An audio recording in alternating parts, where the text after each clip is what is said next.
Mohon maaf, ada 7 golongan yang tidak akan dicairkan bantuan PIP atau KIP-nya di tahun 2023 ini.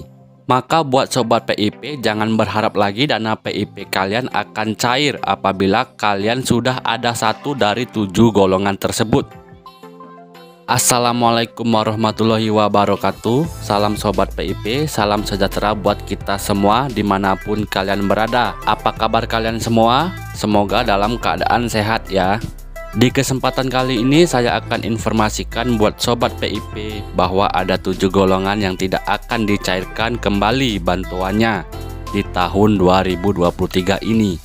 Sampai saat ini pemerintah masih terus menyalurkan bantuan PIP kepada seluruh peserta didik yang sudah dinobatkan sebagai peserta layak PIP. Namun masih ada peserta didik yang mendapatkan PIP-nya di tahun-tahun lalu, tetapi di tahun 2023 ini mereka belum mendapatkan dana PIP tersebut. Penyebabnya adalah mereka termasuk bagian dari 7 golongan ini yang tidak akan dicairkan kembali bantuan PIP-nya.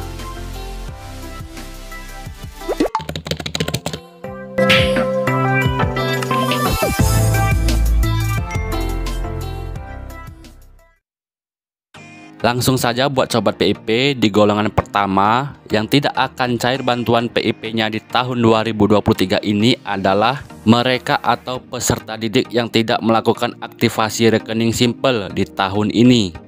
Jadi buat sobat PIP yang sudah terdaftar dalam SK nominasi PIP di tahun ini tetapi tidak melakukan proses aktivasi rekening PIP-nya atau terlambat melakukan aktivasi rekening PIP-nya pada tanggal yang telah ditetapkan, maka mereka sudah tidak bisa menerima bantuan PIP di tahun 2023 ini.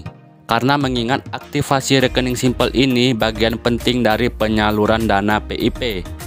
Rekening simple atau kartu KIP adalah media penyalur dana bantuan kepada peserta didik yang telah dinobatkan sebagai layak PIP atau sebagai penerima PIP atau KIP-nya.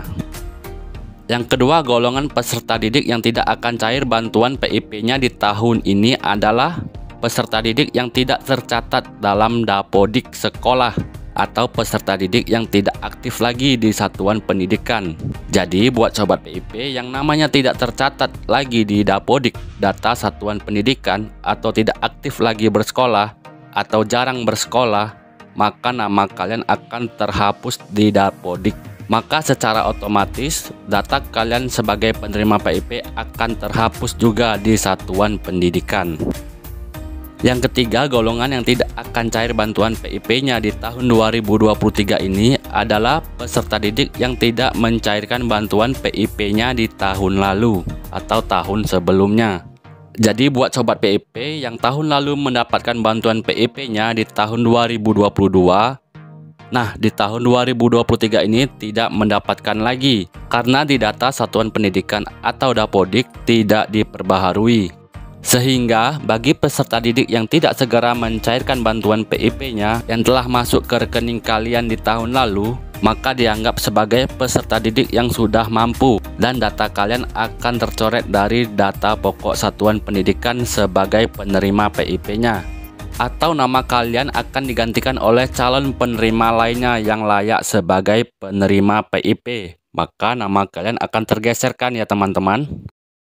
Yang keempat, golongan yang tidak akan cair bantuannya di tahun 2023 ini adalah peserta didik yang tidak melakukan konfirmasi ke satuan pendidikan setelah pencairan dana PIP-nya di tahun sebelumnya. Hal paling penting buat penerima manfaat PIP yang sudah bertahun-tahun menerima bantuannya adalah melakukan konfirmasi ke satuan pendidikan. Hal yang banyak belum diketahui oleh para sobat PIP atau hal yang dianggap sepele oleh penerima manfaat PIP ini, tetapi sangat penting buat pengelola dana PIP ini. Konfirmasi adalah penyampaian dana PIP dari pusat penyelenggaraan PIP ini apakah dana sudah benar-benar dicairkan oleh peserta didik tersebut dalam artian tepat sasaran. Siapa yang melakukan konfirmasi? Adalah pihak sekolah, satuan pendidikan melalui Dapodik. Jadi tugas peserta didik adalah melaporkan kepada satuan pendidikan bahwa dana kalian sudah cair di tahun lalu dan siap menerima bantuan PIP-nya lagi di tahun ini. Dengan cara mengonfirmasi data kalian agar sampai ke pusat penyelenggara PIP. Dan penyelenggara PIP ini akan mempertimbangkan nama-nama yang sudah mengonfirmasi dan layak sebagai penerima PIP kembali. Selanjutnya, golongan kelima yang tidak akan cair bantuan PIP-nya di tahun 2023 ini adalah peserta didik yang tidak terdaftar di DTKS, Data Terpadu Kesejahteraan Sosial. Buat orang tua yang anaknya mendapatkan bantuan PIP sering bertanya, di daerah saya banyak siswa miskin tapi tidak dapat PIP. Ada juga yang bertanya, anak saya tahun kemarin dapat, kok tahun ini tidak mendapatkan dana PIP-nya lagi? Kenapa? Menjawab semua pertanyaan itu sangat mempengaruhi peserta didik penerima manfaat PIP ini dari data DTKS.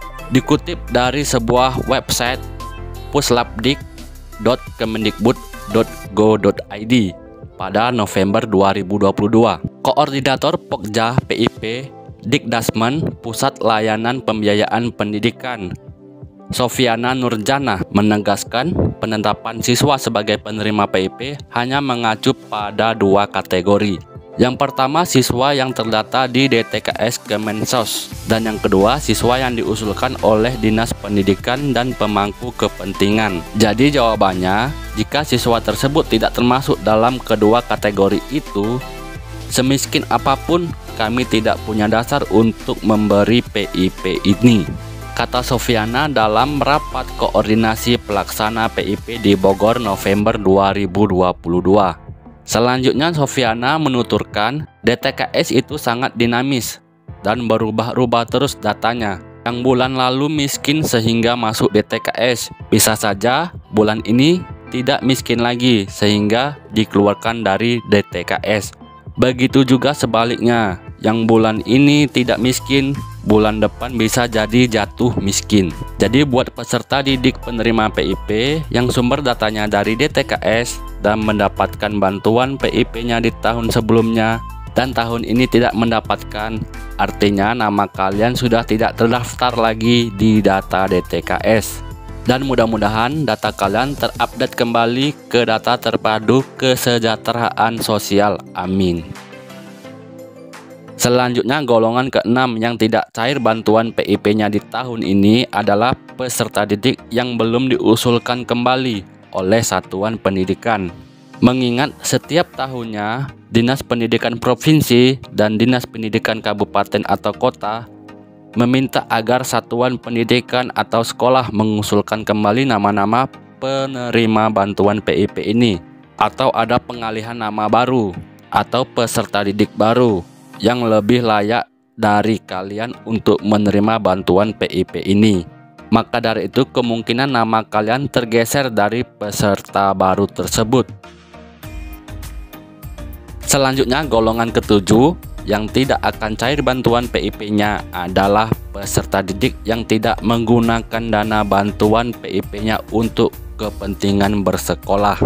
Jadi manfaatkanlah dana bantuan PIP ini semaksimal mungkin untuk kepentingan sekolah, seperti membeli peralatan tulis, membeli seragam, baju, sepatu, dan lain-lain untuk bersekolah.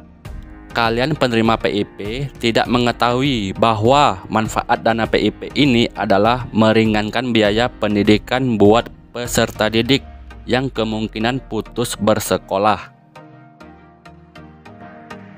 Itulah 7 golongan penerima PIP yang tidak akan menerima kembali bantuan PIP-nya di tahun ini.